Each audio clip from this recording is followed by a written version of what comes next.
Қайырлы күн достар, менің каналыма қош келдіңіздер. Бүгін өте дәмді, қатпарлы, сондай жұмсақ әрі дәмді болып шығатын түрік бөрегінің рецептісімен бөлісемін. Видеоның соңына дейін қарап, арнама жазылуды ұмытпаңыз. Ең алдымен қамырын дайындап аламыз. Ұнды міндетті түрде електен өткізіп аламыз. Содан соң суымызға 1 шай қасық тұзымызды қосып араластырып, осы ұнымыздың ортасын ашып, суымызды құямыз. Содан соң 2 ас қасық сұйық май құйып, жұмсақ қамыр илейміз. Қамырды алдымен кішкене осылай қасықпен араластырамын, содан соң қолмен илеп шығамын. Бөрекке қажетті заттардың толық мөлшерін описанияға қалдырамын, сол жақтан көре аласыздар. Қамырды илеу барысында қамырымыз сәл қолға жабысуы мүмкін, бірақ артық ұнды қосуға кеңес бермеймін. Дәл осы көрсетілген мөлшер бойынша қамырды илеп шығамыз. Қамырды жақсылап июін қандырып илейміз, сонда эластичный, қолға жабыспайтын жұп-жұмсақ қамыр шығады. Қамырды илеп болған соң бетін жауып жарты сағатқа тындырып қоямыз. Қамырымыз тыныққанша салмасын дайындаймыз. Табамызға майымызды құйып, оған тартылған етімізді салып, татымына қарай тұз бұрышын салып, жақсылап қуырып аламыз. Қалауыңыз бойынша басқа да сүйікті дәмдеуіштеріңізді қоссаңыздар болады. Шамамен 3-4 минуттай қуырып, оған ұсақтап туралған пиязымызды қосамыз. 2-3 минуттай қуырып, оған ұсақтап туралған 40 қабатты қосамыз. 40 қабатты қоспасаңыздар да болады. Тағы да 2-3 минуттай қуырып, оған картошканы қосамыз. Картошканы қосқаннан кейін шамамен 5 минуттай пісіреміз. Осымен салмамыз дайын. Тыныққан қамырымызды кішкене созып, бірнеше бөлшектерге бөліп аламыз.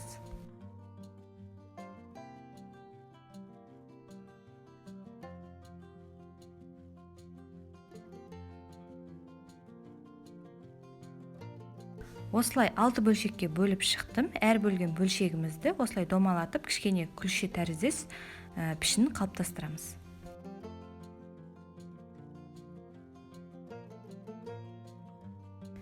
Барлығын домалатып болған соң 100 грамм ертілген сары майымызға 50 грамм сұйық май қосып, жақсылап араластырып, ыдысымызға 2-3 қасығын салып, жақсылап майлап аламыз.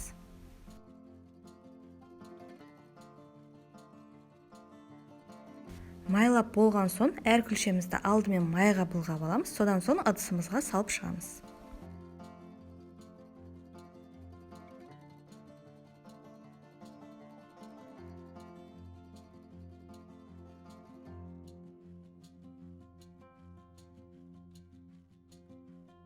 Қалған майды үстіне құйып, бетін пищевой пленкамен жауып 20 минутқа тындырып қоямыз. 20 минуттан соң күлшемізді біртіндеп алып, осылай қолымызбен ақырындап созамыз. Қамырымызды жаю барысында ыңғайлы болу үшін астына осындай коврик немесе пленка төсеуге кеңес беремін. Майланған күлшелер өте эластичный болып шығады, және де қолыңызбен осылай созсаңыздар өзі-ақ созыла береді.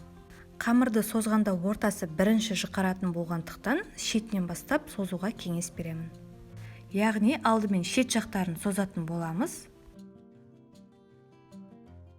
Қамырды бірінші созғанда сәл ұзағырақ уақытта алуы мүмкін, бірақ қолыңыздың екпінділігімен қолыңыз үйренісіп 2 минутта фило қамырын қағаздан да жұқа етіп созатын боласыз.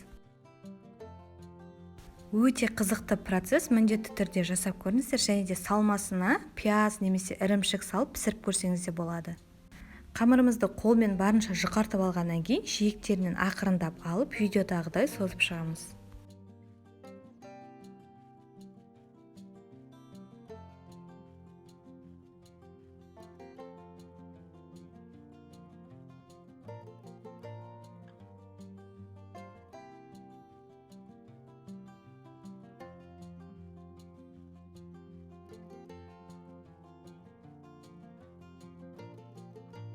Алда қамырмен жұмыс жасау ыңғайлы болу үшін осылай 4 бұрыштетіп созуға кеңес беремін.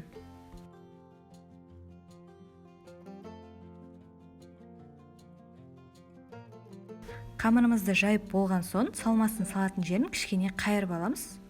Ковриктің көмегімен тез әрі оңай осылай қайырып шықсаңыздар болады. Қамырды жаймас бұрын осыны ескере кетіңіздер.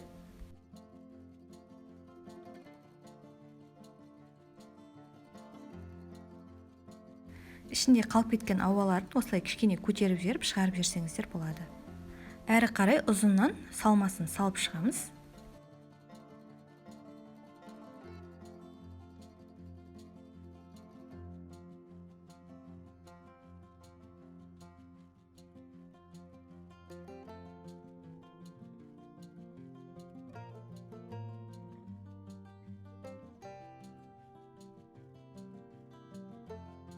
Салмасын салып болған соң ары қарай видеодағыдай қамырымызды орап шығамыз.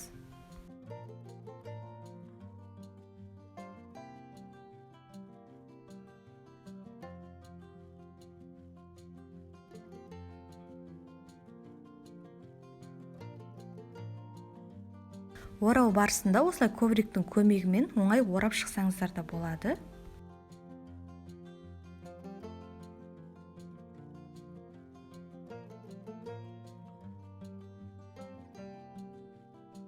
Ұзыннан орап алған қамырымызды ары қарай спираль етіп ораймыз. Дәл солай келесі күлшемізді де жайып шығамыз.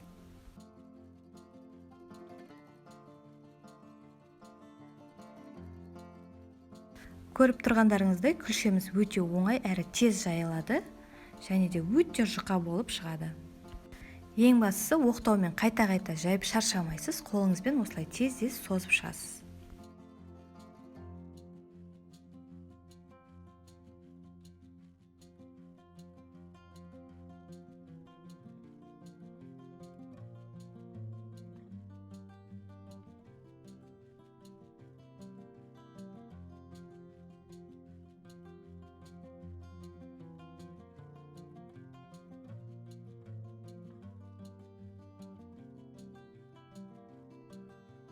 Келесі ораған күлшелерімізді бірінші ораған күлшеміздің сыртынан жалғастырып орап шығамыз. Осылайша бір үлкен бөрек дайындаймыз. Менде диаметрі 28 сантиметрлі формаға 4 күлше кетті. Осы 4 күлшемен толықты. Қалған 2 күлшеден осындай 2 мини бөрек жасаймын. Орап қойған бөректеріміздің бетіне бір жұмыртқаны араластырып жағамыз.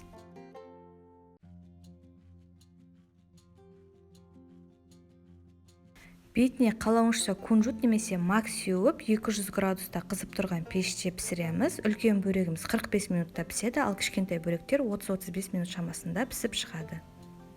Осымен бөректеріміз дайын, іші жұмсақ, беті сәл қытырлап, қатпарлы болып шығады. Міндетті түрде жасап көріңіздер. Рецепт ұнаса, видеоға лайк басып, арнама жазылуды ұмытпаңыздар. Сіздермен бірге болған Лаура.